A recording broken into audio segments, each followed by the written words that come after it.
India एक ऐसा देश जहां हर तरह के कल्चर, कहानियां, कहावतें और लोग सब घुल मिल जाते हैं।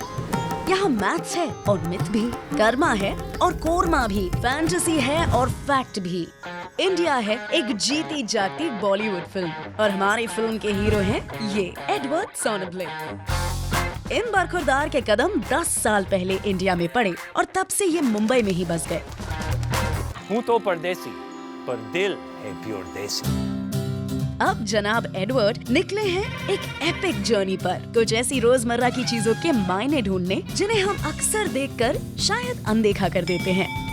इनके सवाल हैं सिंपल, लेकिन उन सवालों के जवाब बेमिसाल।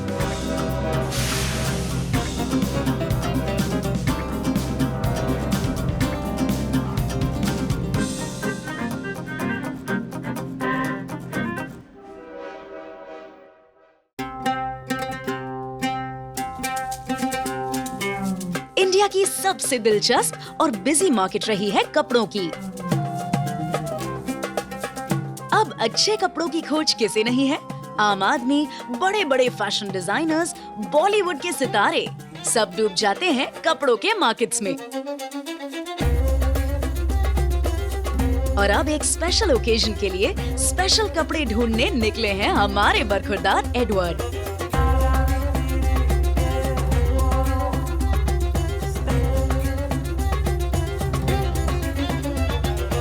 इंडिया में कपड़ों की शॉपिंग करने का मतलब हर कदम पर चॉइसेस ही चॉइसेस है।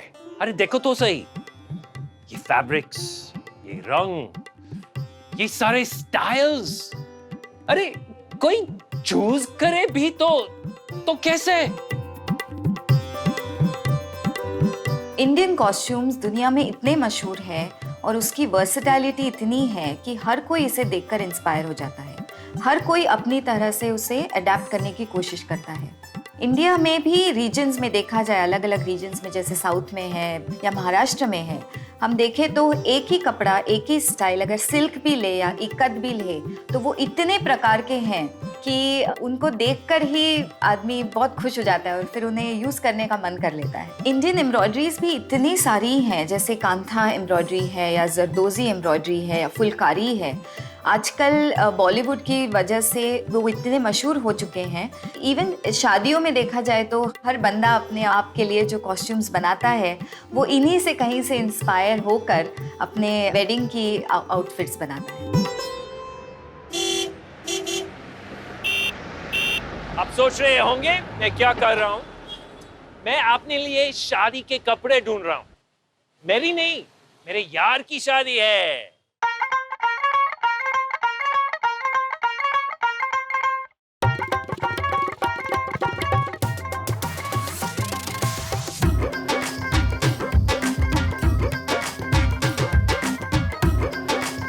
Kunal, how you doing? Hello, what's going on? Good. How are you doing? कैसे हो? बहुत बढ़िया, आप कैसे हो? बस बढ़िया। ये मेरे दोस्त कुणाल अनिल तन्ना, यहाँ के बहुत फेमस डिजाइनर है।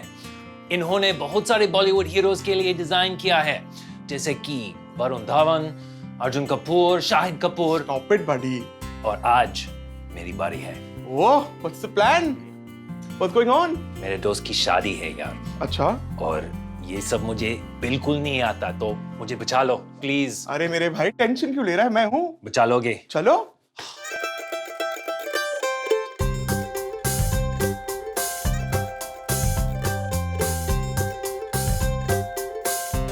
देखो, हो गया। कैसा है? ये अच्छा तो लग रहा है एडवर्ड, लेकिन मुझे लगता है वाव नहीं है।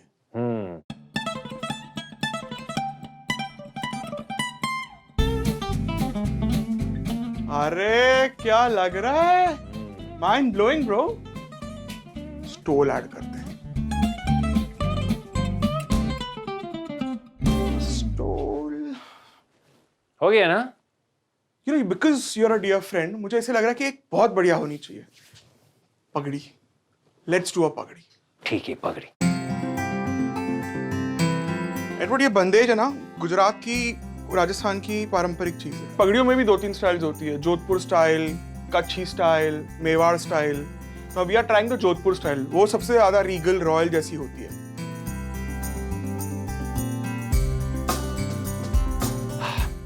वाह। वैसे देखा जाए तो इस देश में लोग एक लंबा कपड़ा लेते हैं और उसे अलग अलग वस्त्र बना देते हैं बिना काटे या सिलाई किए। बा अदब, बा मुलाहिजा, होशियार। इंडोपीडिया के सुप्रीम कमांडर एडवर्ड आ रहे हैं। Thank you. इंडियन कॉस्ट्यूम्स जो हैं उन्हें दो प्रकार में डिवाइड करते हैं, अनस्टिच्ड और स्टिच्ड।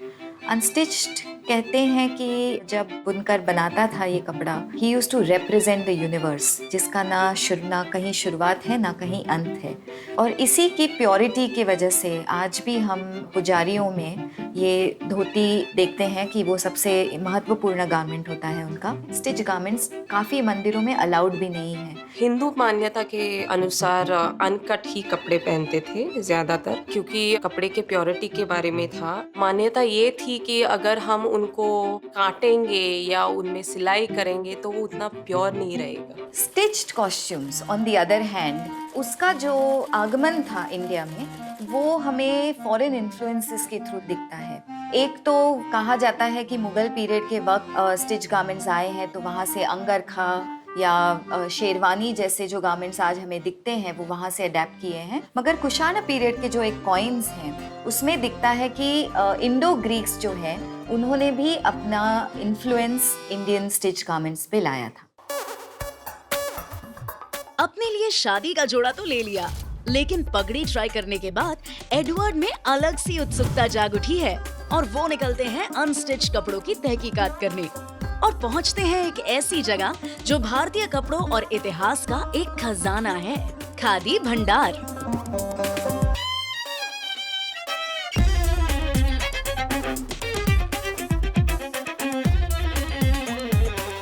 भैया अच्छी सी धोती दिखाइए ना।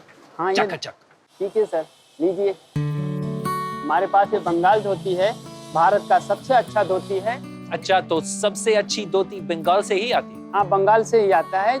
भारत में और अलग अलग स्थान पे धोती बनते हैं, लेकिन अच्छे कारीगर बंगाल के ही होते हैं। ओ, रंगीन वाला दिखा दो ना। रंगीन वाला लीजिए। हाँ, ये धोती नहीं, ये लुंगी है, लुंगी। जो हम अच्छा, तो घरों में यूज करते हैं। एक ही बात है ना, लुंगी और धोती के बीच में क्या फर्क पड़ता है? नहीं, दोनों चीज अलग अलग चीज है। ये ज्यादा लंबा होता है और ये छोटा होता है। लेकिन घरों में यूज करने के लिए ये सबसे अच्छा होता है। अभी ये पहना देंगे मुझे? हाँ, जरूर पहने। पंजाब का जो कॉस्ट्यूम था वो कुर्ता और लुंगी होती थी, और उसके लुंगी पहनने की स्टाइल भी अलग होती थी, उसमें प्लीटिंग भी काफ़ी होते थे। आज हम ये कॉस्ट्यूम्स ज़्यादातर लोग जो है वो रात को पहनते हैं एज अ नाइट ड्रेस। सबसे पहले ऐसा खोलते हैं और इसको इस सामने लाते हैं। लाने के बाद इसको ऐसा पहनते हैं। हाँ, ऐसा करके पहनने का, ये उत्तर भारतीय लोग ऐसा पहनते हैं। अच्छा, हाँ, तो हम वेस्टर्न इंडिया में हैं अभी। हाँ। इधर भी चलेगा ऐसा? ऐसा इधर नहीं चलेगा। और इसी पहनावे को जब हम बदलते हैं, हम ऐसा कर देते हैं, तो ये साउथ और दक्षिण भारत के लोग ऐसा पहनते हैं। अच्छा, हो गया? हो गया, बहुत अच्छा। Very nice. अभी धोती दिखा दो। हाँ, धोती का जो कपड़ा है वो 3 से 3.5 मीटर तक लंबा होता है और हर रीजन में ये अलग अलग स्टाइल से पहना जाता है। तमिलनाडु में उसकी वेष्टी कहते हैं, महाराष्ट्र में उसे धोतर कहते हैं। एक पीताम्बर होता है जो पीले रंग का होता है, वो भी महाराष्ट्र की खासियत है।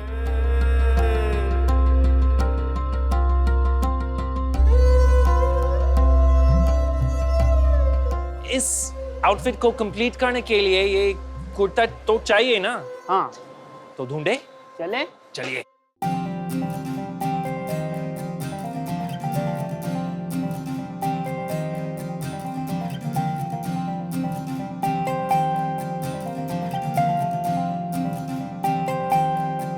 ये चाहिए।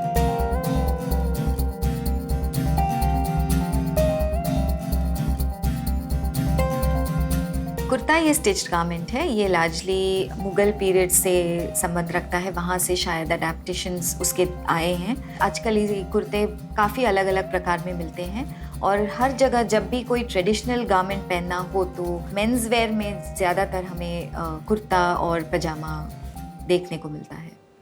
इस देश में खादी सिर्फ एक कपड़ा ही नहीं, आजादी का सिंबल है। It played a very important role in India's freedom struggle. Mahatma Gandhi के चरखे की कहानियां हम सब ने सुनी है ना? नेशनलिस्ट मूवमेंट के वक्त ब्रिटिश पीरियड जब हमें अंत करना था और गांधी जी इसमें काफ़ी इम्पोर्टेंट रोल प्ले किया है। इनका जो स्वदेशी मूवमेंट था वो largely based around the khadi fabric. So he believe that कि जो चरखा, हर एक बंदा अगर चरखे से अपना अपना खद्दर या खादी फैब्रिक वीव करे तो इससे हमें ब्रिटिश गुड्स या ब्रिटिश फैब्रिक जो है वो यूज़ करने की ज़रूरत नहीं पड़ेगी और इसी वजह से फिर शायद हम उनकी इकोनॉमी पे भी वार कर सकें। स्वदेशी मूवमेंट में खादी का बहुत बहुत इम्पोर्टेंट रोल रहा है। इतना ही नहीं कि वो खुद बुनने कहते थे गांधी जी, मगर उन्होंने साड़ियाँ भी कंपलसरी कर दी थी कि खादी की ही पहनी जाए।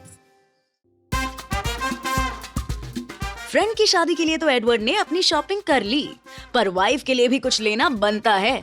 तो अब चले हैं जनाब एडवर्ड ढूंढने उनका फेवरेट पहनावा, जिसे वो मानते हैं परफेक्ट इंडियन पोशाक। अनस्टिच कपड़े की ब्यूटी तो दिखती है साड़ी में, तो साड़ी और साड़ी ड्रेपिंग की एक्सपर्ट से मिलते हैं, the talented designer Shaina NC.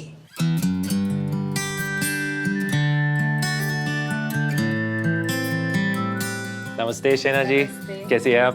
Very well, welcome. Wow, beautiful stuff. आइए, Thank मैं you. दिखाती हूँ आपको। Welcome to Shaina NC golden thimble. Thank you, it's lovely. तो आप मुझे इस सुंदर, इंट्रिगिंग, मिस्टीरियस वस्त्र के बारे में बताइए जिसे साड़ी कहा जाता है। मुझे लगता है कि साड़ी सबसे सुंदर पोशाक है। आप विश्व भर में देखें तो आपको यकीन नहीं होगा कि 6 गज का कपड़ा और इतना सारा चमत्कार। और मैं मानती हूँ कि 55 स्टाइल्स में आज हम ड्रेप कर सकते हैं। 55?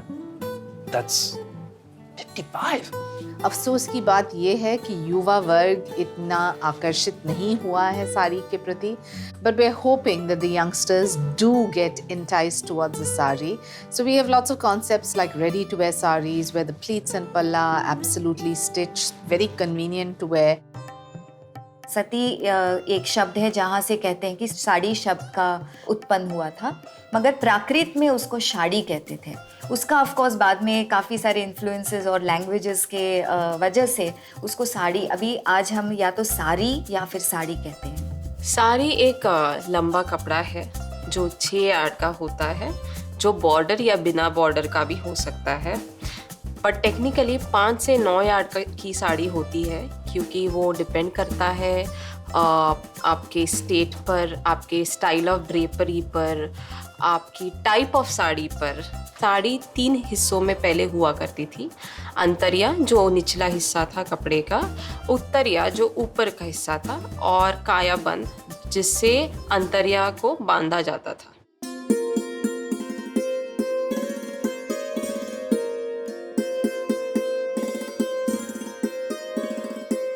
तो ये अलग अलग किस्म के साड़ीज़ हैं। जैसे कि आप देखेंगे तो हमारे महाराष्ट्र में पैठनी को जिस ढंग से वीव करते हैं, ये खूबी और खासियत सिर्फ आपको महाराष्ट्र में मिलेगा। अच्छा। आप बनारस में जाएं तो फिर बनारसी, ये है बनारसी की खूबी कि despite the weave it falls very well. और ये फ्लैट फॉलिंग जो फैब्रिक्स हैं वो सिल्क में बनारस और बनारस के बूंदकर सबसे बेहतरीन करते हैं।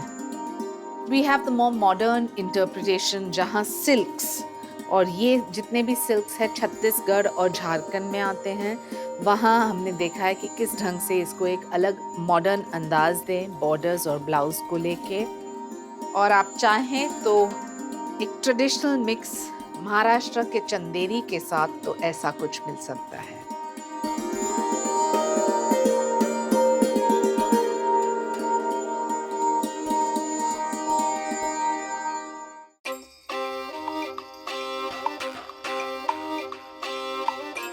कहाँ मुझे लगता था कि सब तरह के इंडियन कपड़े मैंने देख लिए। लेकिन यहाँ तो सीन ही कुछ और है। कितने दिन में बनती है एक साड़ी और कितनी अलग टाइप की साड़ी होती है? हर साड़ी को अलग अलग वक्त लगता है। जैसे कि देखा जाए तो अगर प्लेन साड़ी है तो उसे बनाने में शायद 2-3 हफ्ते लगे या 3-4 हफ्ते लगे। मगर जो कॉम्प्लेक्स साड़ियाँ हैं जिन्हें डबल इकत कहा जाता है, जिसमें काफ़ी सारा टाई एंड डाई होता है, उन साड़ियों को बनाने में 6 महीने से 1 साल भी लग जाता है और कभी कभी 2-3 साल भी लग जाते हैं। अब वाइफ के लिए शादी की साड़ी खरीद ली, लेकिन actually I am very simple man. मुझे सबसे अच्छी लगती है डेली वेयर कॉटन साड़ी।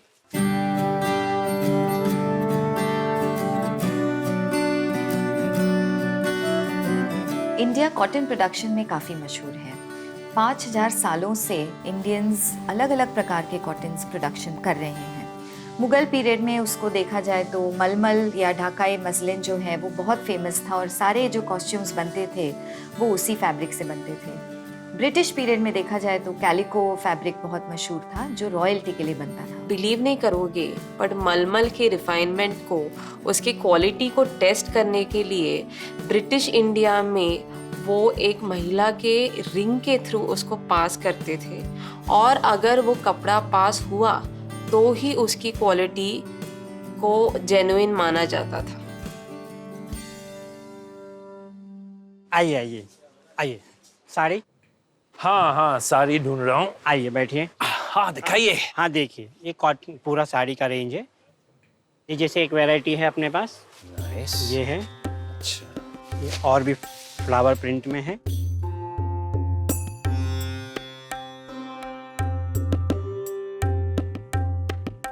ये देखिए एक साड़ी आप अलग। ये तो बहुत बढ़िया है। कितनी लंबी है? ये साड़ी सब 5.5 मीटर्स की रहती है और 1 मीटर का ब्लाउज पीस रहता है। अच्छा। और कम से कम 5.5 मीटर होने चाहिए एक साड़ी में। और ये सब प्रिंटिंग अलग अलग रीजन्स ऑफ इंडिया से है। हाँ।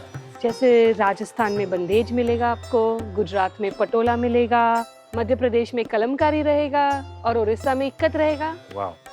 You know what's amazing to me is इतनी लंबी साड़ी औरतें इतनी आसानी से कैसे ड्रेप करते हैं? इट्स इजी, मैं आपको दिखाती हूँ। साड़ी के ड्रेपिंग में काफ़ी वैरायटीज़ हैं। प्राचीन समय में देखा जाए तो कोस्टल रीजन्स में, इंडिया के कोस्टल रीजन में ये ड्रेप बहुत सिंपल होता था और महाराष्ट्र वेस्टर्न साइड में देखा जाए या सदर्न साइड में देखा जाए तो यही ड्रेप थोड़ी कॉम्प्लेक्स हो जाती है। मगर आज अभी मॉडर्न डिज़ाइनर्स देखते हैं, हम मॉडर्न लोग देखते हैं तो यही एक कपड़ा जो अखंडित कपड़ा है, अनस्टिच्ड क्लोथ है, उसे इतने अलग अलग प्रकार से ड्रेप किए जाते हैं और डिजाइनर्स भी आजकल बहुत सारे एक्सपेरिमेंट्स कर रहे हैं इसके साथ। वाह। ये रहा आपका साड़ी। काफी आसान था। Looks pretty nice. हाँ, बहुत अच्छा दिख रहा है आप पे। Thank you.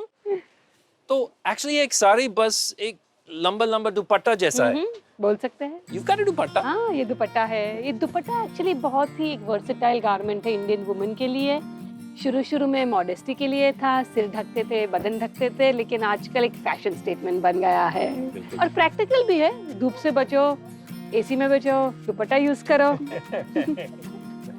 दुपट्टा जो है वो इंडिया में हर अलग अलग रीजन में उसके अलग अलग नाम हैं। कहीं ओढ़नी कहा जाता है, कहीं उसे चद्दर कहते हैं, कहीं उधर चुन्नी कहते हैं। लेकिन ये जो है ये साड़ी से काफ़ी छोटी होती है। ये या तो 2.5 मीटर की होती है या 2 मीटर की होती है और आजकल स्टोल्स मिलते हैं इसी के जो अडेप्टेशंस हैं जो 1.5 मीटर तक के होते हैं और इनके यूजेस भी अलग अलग होते हैं। तो आजकल तो देखा जाए तो वो पोल्यूशन से बचने के लिए भी लोग बांध लेते। तो सिमिलरली इतिहास में भी पहले पुराने ज़माने में जैसे राजस्थान में है या गुजरात में है, वो धूप से बचने के लिए ये जो ओढ़ना है वो लपेटते थे।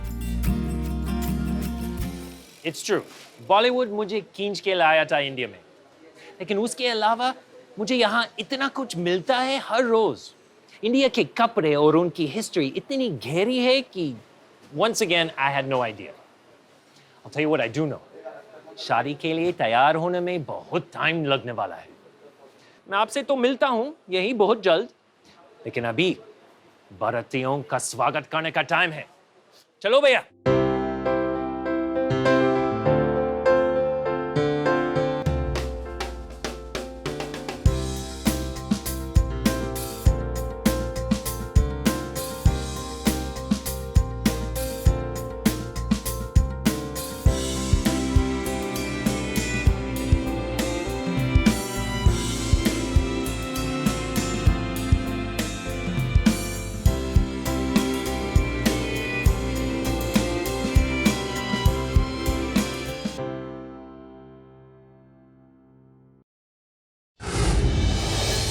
Like, share, subscribe and click on the bell icon to never miss an update from Epic.